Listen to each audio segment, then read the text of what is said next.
We are 3 races into the 2023 F1 season, so what picture is starting to emerge from the data? To answer this and other questions, I'm delighted to be joined by Jonathan Noble and Blake Hinsey, or Break F1, as most of you will know him. Blake is a performance engineer who, working in Formula One, worked for the likes of Red Bull and Force India. Blake is also one of the internet's top content creators. He delves deep into the data each and every race weekend. Welcome back to the podcast. Good to have you back. Let's get straight into it. What can we tell from the data from these first 3 races, Blake? Well, this is a bit of a weird one because in terms of, it's easy to talk about qualifying pace first. Realistically, we've only had 2 straightforward weekends. If you go back and look at Australia, everybody was dealing with tires. And you know, when you have people dealing with warm-up and tires and tire preparation, you have the grid shifted all over the place. But as far as these first 3 races, it doesn't really seem like the pecking order has changed too much in terms of single lap pace. The Red Bull, then there's the Aston, then Mercedes, kind of tangling a little bit. Ferrari's up there typically, but this race, in terms of the tire preparation, they completely dropped off. Haas, Aston Martin, they've been pretty consistent. And then Mercedes looked to make a large improvement in Australia. And one of those things is, did they find something, or did they improve in terms of the tire preparation, or get the most out of that? Because they looked like they knew what they're doing. There's some teams that are, do we do 1 push, 2 push, no push before, or build laps before pushing? And Mercedes seemed to be on top of that, and they got a reasonable qualifying out of it. I think Australia was also exaggerated by a lack of free practice and teams' lack of preparedness for dealing with tire preparation issues. By nature of the programs that they'll run in free practice 1 compared to free practice 2, where they're preparing to do maximized single lap pusher. And then the race, I think, is a lot more convoluted to break down in terms of race pace, but I think the pecking order is still pretty similar to that. One of the interesting things, Blake, is that normally in Formula 1 we find cars that are mighty quick in qualifying, like we saw Ferrari last year, and then kind of trail off in the race. Or equally, cars that are mega in the race can't switch the tyres on in qualifying and come from behind and charge through. But the Red Bull doesn't appear to have any weakness. It's got this edge. It's got this edge in qualifying that no one can quite get near, and then in the race, it's gone. Basically, yeah. Why it seems quite strange. Why do you think it's going that way? I think you alluded to a couple of the things that teams have struggled with in the past, and it has to do with how they handle the tires. If you're like example, last year Ferrari, for the first 3 quarters of the season, first half of the season, blistering qualifying pace. At the start of the season, they were pretty good on their tires. Then Red Bull kind of caught up, and then they couldn't hang on to the tires, especially after the middle of the season. They were just, Leclerc and Sainz said, we're overheating fronts, we're overheating rears, everything. I think all this comes down to how good the car is on its tires. And I think that's what we've seen is they can get the tires in the window in qualifying, and they can run off in the race. The next thing is the car balance characteristics. If they have a car on the same way that like you get tires dialed in for qualifying in the race, if the car balance is both very reasonable in qualifying and the race, then I think we've got something pretty exciting, because they're not overusing the tires. They don't need to add a lot of front end, which ends up overheating the rears, which results in degradation at most of the circuits we run across. And then the next thing is they have a clear single lap advantage. They can operate the tires in both conditions. And then that gap that we see in the races is just an extrapolation of that gap that they hold in qualifying. If they've got a couple tenths, they can easily do a couple tenths in the race. If people are having to manage long stints, they're having to manage more anyway, so they don't run off and leave a 30-second gap to the field. But I think we can only speculate at this point.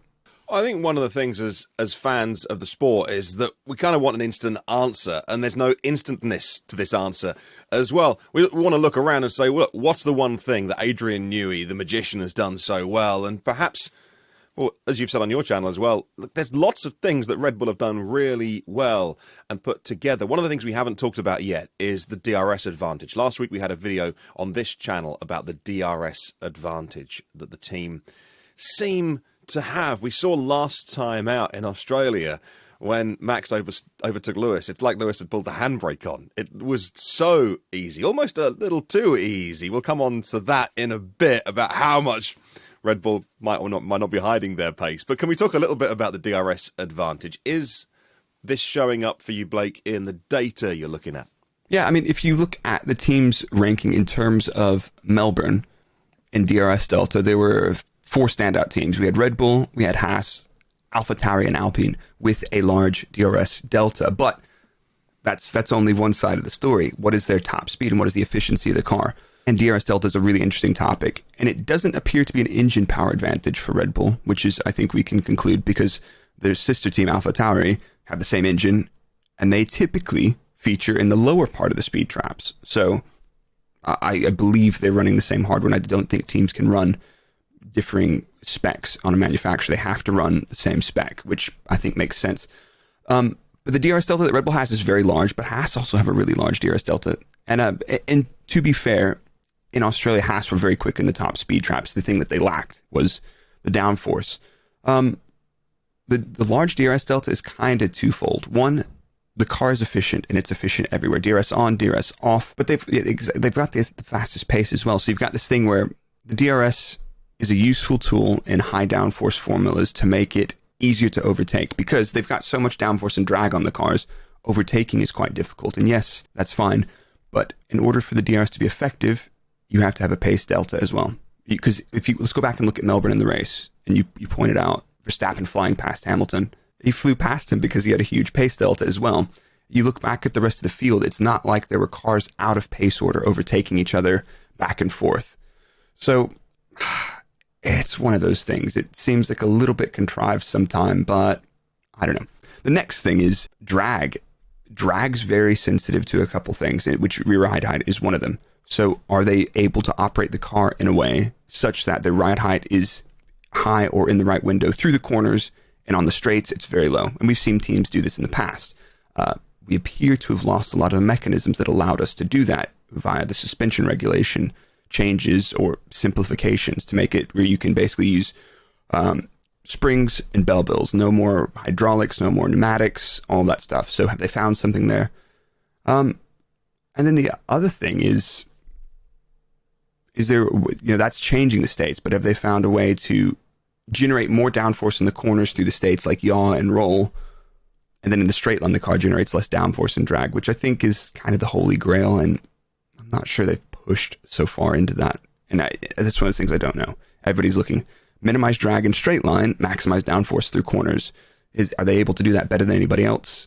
Maybe to a small extent, but I would doubt that would explain the whole deficit in terms of efficiency, at least. I suppose one interesting element perhaps may be that, and I wonder if Red Bull can run smaller wings than everyone else, primarily that it's producing more downforce under the car, that as a holistic package, that's where most of its downforce is coming from, which allows it to run smaller wings, less drag, boost the DRS, and it's one of those kind of snowball effects that we come from. But I'm sure there's engineers at other teams pouring through it all to try to work it out. It's super interesting because you've got the concept. You've basically changed where the car generates most of the downforce. So you've got the diffuser, you've got the beam wing, and then you've got the rear wing. And then you have very interesting interactions between all three of those elements in terms of how they work together and how you balance that. And that also, like you said, plays to the tune of how efficient is your car. As a performance engineer, I think you've probably been on the receiving end of going up against other teams that have had a straight line speed advantage, and how you counter that to not be a sitting duck in the races. If you're a Red Bull rival now, how do you go about addressing this? How do you combat knowing the fact that you can qualify ahead of the Red Bull, you can jump the Red Bull at the start, but once that DRS is in play, they're coming straight past you? Yeah, even looking at it, like some of the overtakes, I think they would have been maybe not cut and dry overtakes, but they would have been overtakes without DRS in some of these instances in terms of the efficiency of the car. But that's one of those compromises. You come back to the classic compromise of qualifying versus race pace. So what you would have to do is these teams would probably have to take a hit. Because when you look at when teams pick a rear wing, there's an optimum for qualifying and there's an optimum for the race. And often they'll pick wherever they think they'll be stronger. And if they think they're going to be compromised during the race, they might opt for a slightly lower downforce. But the problem with that is you can't go too far away from your optimum in either of those cases because you lose too much lap time. And having good pace and good tire management is one of the keys for generating an overtake. What do? You pray. You pray for them to have a bad race on the tires or something, and that's genuinely, those are the times that you capitalize on that. If your team make a mistake, we're a couple races in and they've not made too many mistakes. They've been unlucky, Max and Jeddah, with the qualifying pace and everything, or the qualifying issue, but it came back through pretty handily. It's a tough one. And exactly as we talked about before is when you've got such a big gap, it's really difficult to compete with that, especially when it's in, qualifying race, top speed, cornering speed. You've just described how to build a great car, or what a dominant or great car looks like. Do all of those things without having to compromise any of them. I think the other intriguing aspect is, and I think a few of the rivals have talked about this already, is how much true pace have we seen of that Red Bull. There was an interesting comment from Helmut Marko after the last race where he's asked, are you holding back? Because the gap kind of was stationary about 11, 12 seconds. And he says, well, let's just say the safety car pit stop loss was 13 seconds, and smiled. So I think they know what gap they needed to have. Are we seeing anything in the data that Red Bull are holding back? They're winding things down. They're kind of cruising along once they hit a certain pace. I think they will be managing it. And I think when you see cars in the past that have run off like that, they do end up. You don't need to go any faster than you need to go to hold a pit stop gap. Realistically, if you lap the field, it's kind of like, okay, now you're just playing with this. But at the same time, a good example is the drama around the fastest lap in Jeddah. Max pulls out 2 seconds on a car who they're concerned with the reliability at that point. There's the conversation of the noises coming from the back of the car, whatever it was. And he waits for the very last lap and confidently pulls out a 2-second gap and doesn't appear to break a sweat. I think, could they do that lap for 20 laps in a row? No, I don't think so. But they didn't need to. And that was a different cat and mouse game, but I think genuinely they have more pace in hand. And even if they did suffer more degradation, they would still end up being net faster over a stint if they did extract all of that and flex that pace that they have right now.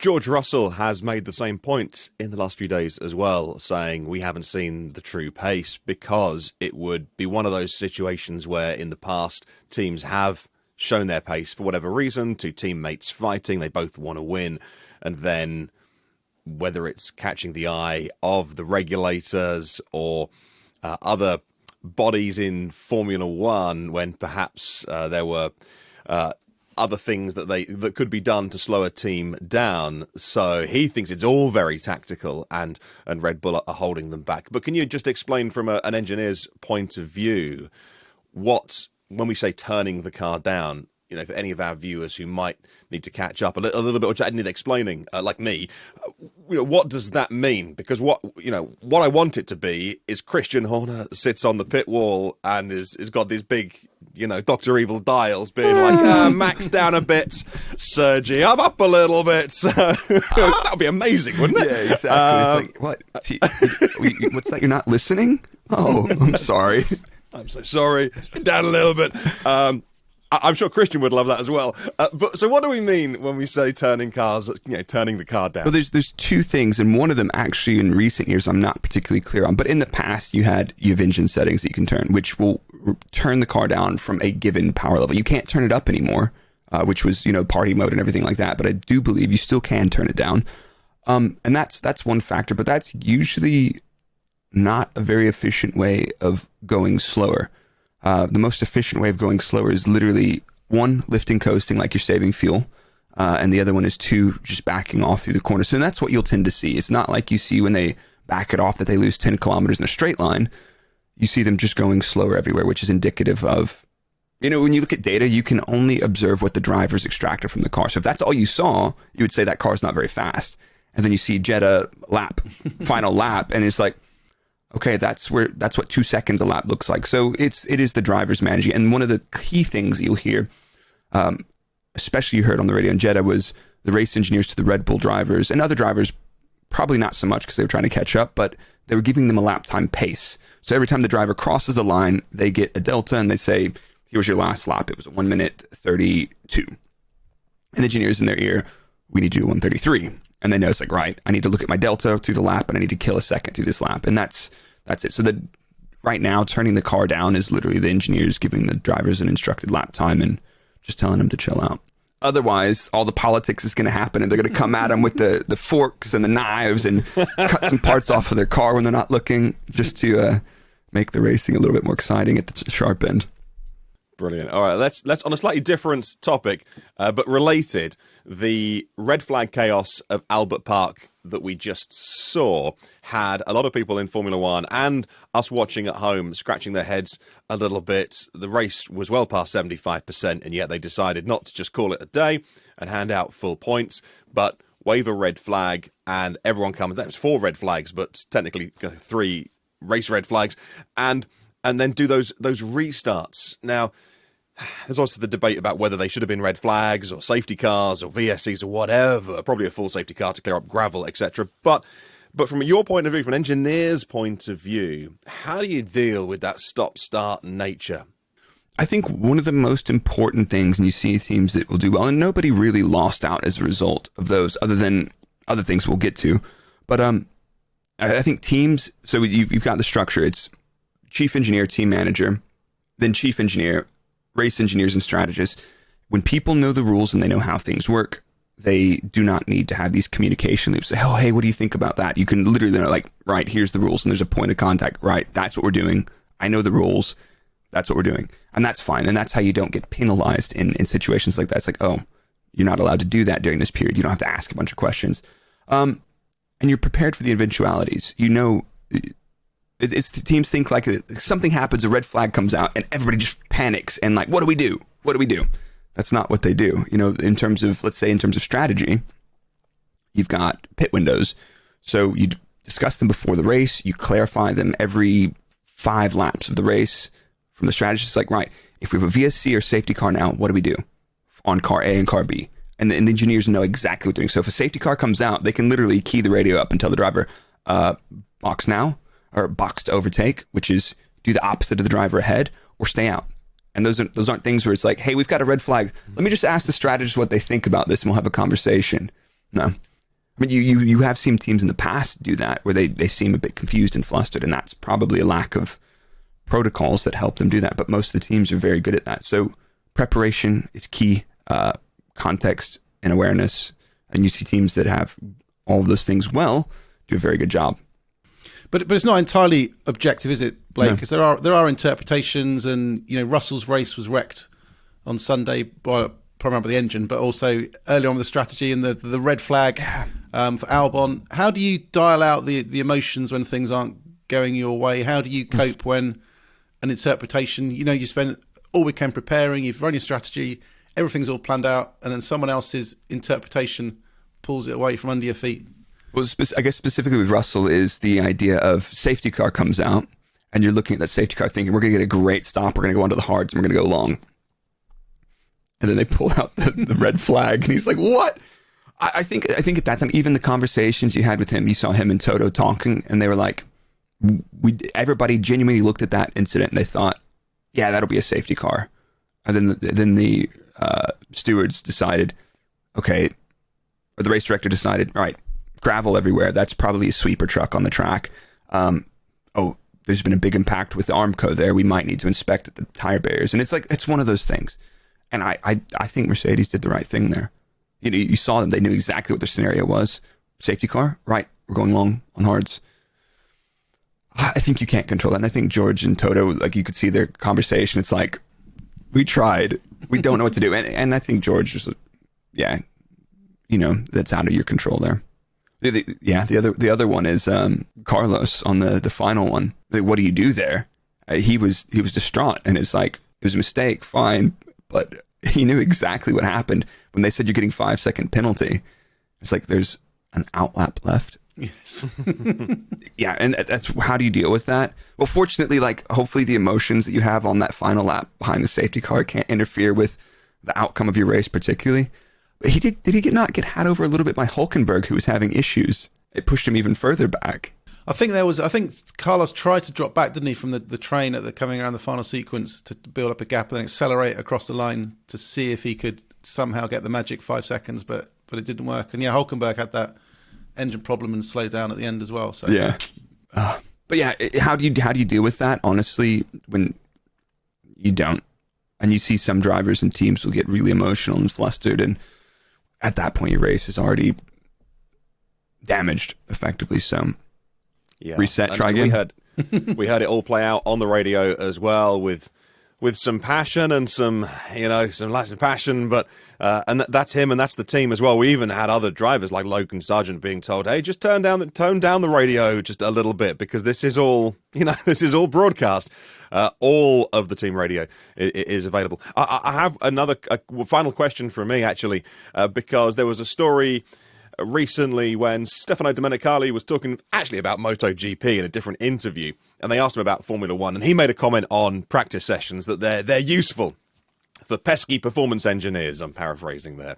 But if we got rid of practice sessions, which kind of the weather half did for us in Australia, that it throws things up in the air. And then he had to clarify that to say, look, it's not what I said. But we have a pesky performance engineer on the video today. So let's ask you, how would you feel if Fridays disappeared and all of a sudden you're just thrown into maybe one free practice and then qualifying? I think it's one of those things, because when I was at the track and we saw the sprint qualifying format come out, it's like, come on, we get one practice session, then you go into Parc Ferme.